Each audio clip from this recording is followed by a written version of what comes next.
السلام علیکم ورحمۃ اللہ وبرکاتہ۔ ابھی 3 روز پہلے یہ افسوسناک خبر ملی کہ دینی حلقوں کی معروف شخصیت اور علم دین سے وابستہ حلقوں کے مشہور مصنف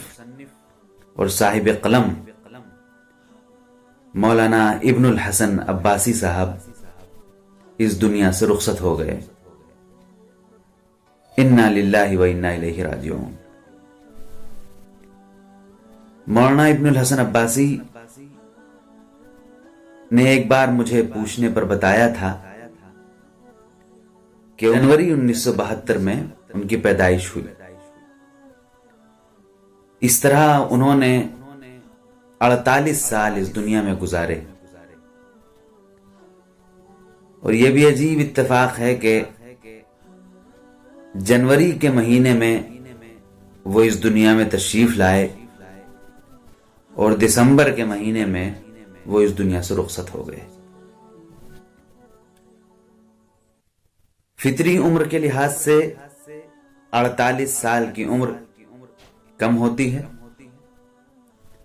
یوں اللہ تبارک و تعالی نے جس کا جو وقت مقرر کیا ہے اس کو اس وقت پر جانا ہے، لیکن جو فطری عمر 60 سال کی ہمارے ہاں ہے اس کے لحاظ سے یہ عمر کم سمجھی جاتی ہے۔ لیکن اللہ کے ایسے بہت سے باتوفیق بندے ہوتے ہیں جو بہت کم عمر میں بہت بڑا کام کر جاتے ہیں۔ ایسے نرالے بندوں کی ایک طویل فہرست ہے، اور یہ ایک بہت دلچسپ موضوع ہے، بالخصوص نوجوانوں کے لیے اور نوجوان اہل علم کے لیے اس میں نصیحت حاصل کرنے کے بڑے پہلو ہیں۔ کیونکہ وہ لوگ جو کم وقت میں کم عمر میں بڑا کام کر جاتے ہیں وہ اپنے وقت کو بہت اچھی طرح سے منظم کرتے ہیں اور بہت ہی مرتب انداز میں اپنی زندگی گزارتے ہیں۔ یہی وجہ ہوتی ہے کہ اللہ تبارک و تعالی ان کے وقت میں برکت دیتا ہے اور وہ کم وقت میں بہت بڑا کام کر جاتے ہیں۔ عقل حیران رہ جاتی ہے کہ اتنے کم وقت میں اتنا بڑا کام کیسے ہوا۔ اس کے برخلاف ہم اپنے آس پڑوس میں، اپنے خاندانوں میں، اپنے تعلق والوں میں ایسے بہت سارے لوگوں کو دیکھتے ہیں جو 8 9 دہائیاں گزارنے کے باوجود بھی اپنے خاندان سے باہر کوئی نام پیدا نہیں کر پاتے، اور نام پیدا کرنا تو چھوڑ دیجئے، ایسی زندگی بھی نہیں گزار پاتے کہ اس زندگی کو یاد رکھا جائے اور اسے ایک مثالی، اچھی، رب چاہی، خدا چاہی زندگی کہا جائے۔ اس لیے مولانا ابن الحسن عباسی کا 48 سال کی عمر میں اس دنیا سے جانا یہ ایک علمی حادثہ تو ہے، علمی دنیا کی ایک ایسی شخصیت جو ابھی صف دوم میں گویا کہ کھڑی تھی، کیونکہ صف اول میں بھی اس کے اساتذہ الحمدللہ باحیات تھے، اور کل اس کو صف اول میں آنا تھا اور علمی دنیا کی قیادت کرنی تھی۔ اس لحاظ سے یہ واقعہ افسوسناک تو ہے، لیکن ہم لوگوں کے لیے اس میں بڑی نصیحت بھی پوشیدہ ہے کہ وہ کیا بات ہے کہ اللہ تعالی نے مولانا کو کم عمر دی اور مولانا نے اس دنیا میں کم وقت گزارا، اس کے باوجود بھی ہر طرف ان کے چرچے ہیں، ان کی باتیں ہیں اور ان کی یادیں ہیں۔ ملک الگ ہونے کی وجہ سے اور دور ہونے کی وجہ سے ذاتی طور پر مولانا سے جو میرا رابطہ رہا وہ صرف برقی انداز کا رہا، پیغامات کا تبادلہ ہوتا تھا، کبھی کوئی بات پوچھنی ہوئی تو بات چیت ہوتی تھی۔ تقریباً سال بھر پہلے میری بیٹی نے 4.5 سال کی عمر میں قرآن کریم ناظرہ مکمل کیا، تو اس کی خبر میں نے مولانا کو دی، تو مولانا کا تبریکی پیغام بھی موصول ہوا اور مولانا نے بڑی دعاؤں سے بھی نوازا۔ اس کے علاوہ بھی کئی اور موضوعات پر مولانا سے تبادلہ خیال کا اور پیغامات کے تبادلے کا موقع ملا۔ اس لیے شخصی طور پر مولانا کے بارے میں کچھ کہنا وہ ناانصافی ہوگی اور مجھے نہ کہنا چاہیے، کیونکہ شخصی طور پر نہ میری ان سے باقاعدہ ملاقاتیں ہیں اور نہ مجھے ان کے ساتھ اٹھنے بیٹھنے کا موقع ملا۔ البتہ ان کی زندگی کا جو سب سے تابناک پہلو ہے اور جو سب سے روشن پہلو ہے، میں چاہتا ہوں کہ ان کی وفات پر اس کو آپ کے سامنے پیش کروں، تاکہ ہمارے نوجوان، ہمارے طلبہ اس سبق کو حاصل کریں اور ان کی زندگی کا جو پیغام ہے اس کو سمجھ کے اور اپنی زندگی میں بسا کے ان کو بہترین خراج عقیدت پیش کریں، کیونکہ اس سے بہتر خراج عقیدت کوئی نہیں ہو سکتا۔ تو مولانا کی زندگی کا جو سب سے روشن پہلو ہے وہ یہ کہ انہوں نے اپنی پوری زندگی کو بہت ہی منظم انداز میں گزارا، بہت مرتب انداز میں گزارا، اپنے بڑوں کی اور اپنے اساتذہ کی سرپرستی اور رہنمائی میں گزارا، اور اس کے ساتھ ساتھ وہ مستقل نئے سے نئے کام، ندرت والے کام اور ایسے کام جو اپنے آپ میں بوسیدہ نہ ہوں، پرانے نہ ہوں، ایسے کام کرنے کی طرف وہ مستقل قدم بڑھاتے رہتے تھے۔ اسی لیے انہوں نے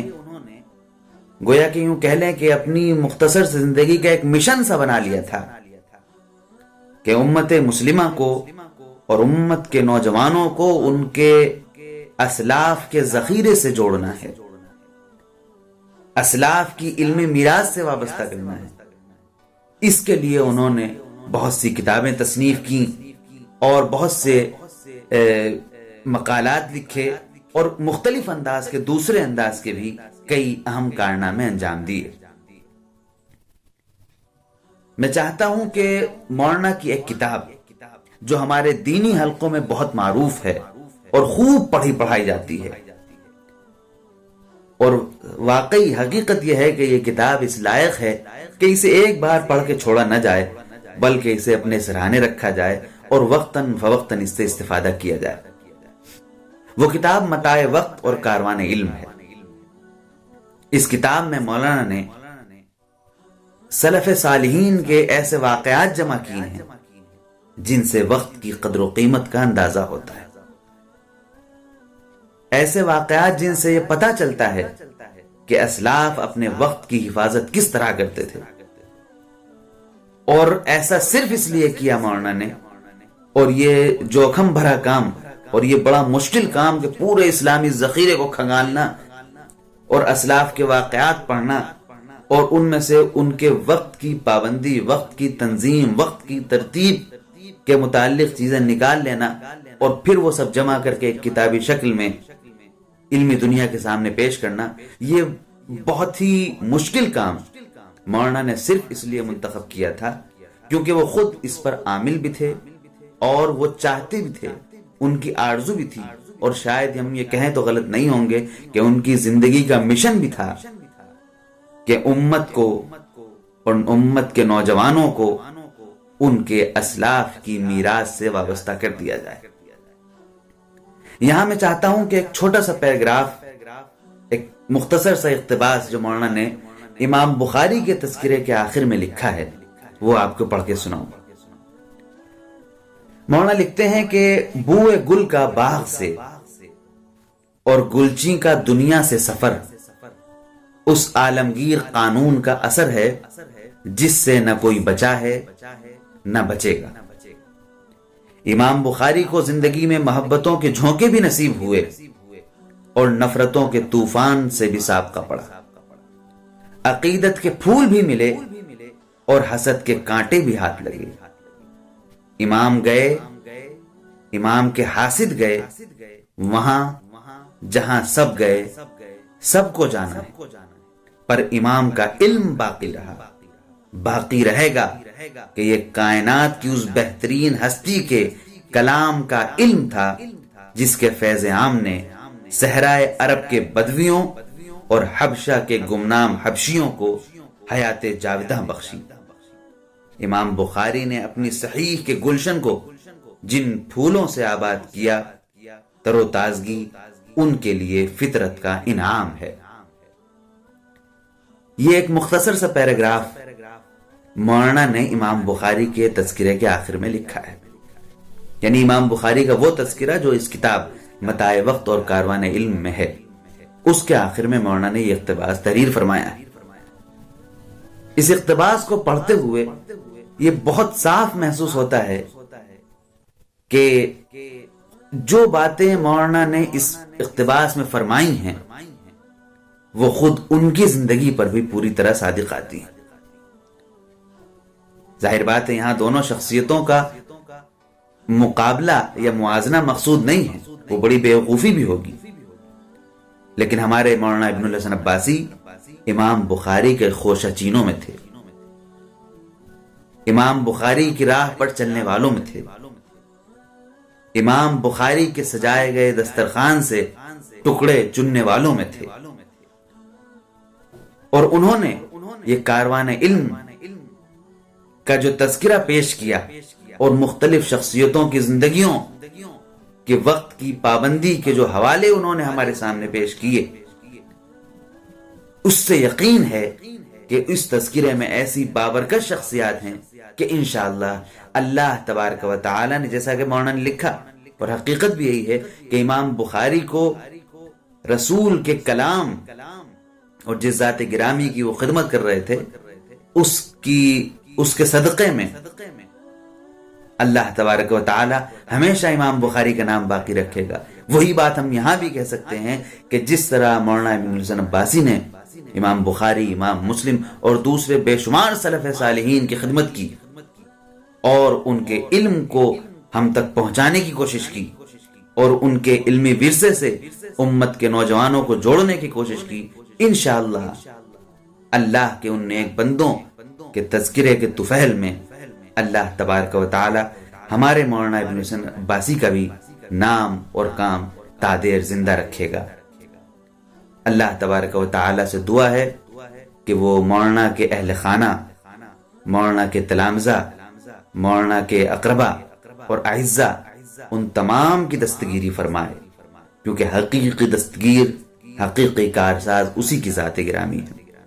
اور ہمارے مولانا ابن حسن عباسی کو اپنی رحمت کی چھاؤں میں لے لے۔ جس بیماری سے جوجھتے ہوئے وہ اس دنیا سے رخصت ہوئے، اس بیماری کو ان کی سیئات کے لیے بہترین کفارہ بنائے، اور جو مشن وہ چھوڑ کر گئے ہیں ان کے آل اولاد، ان کے تلامذہ اور ان کے وابستگان کو اس مشن کو باقی رکھنے اور اسی مشن پر آگے بڑھنے کی توفیق عطا فرمائے۔ آمین۔ وآخر دعوانا الحمدللہ رب العالمین۔ السلام علیکم۔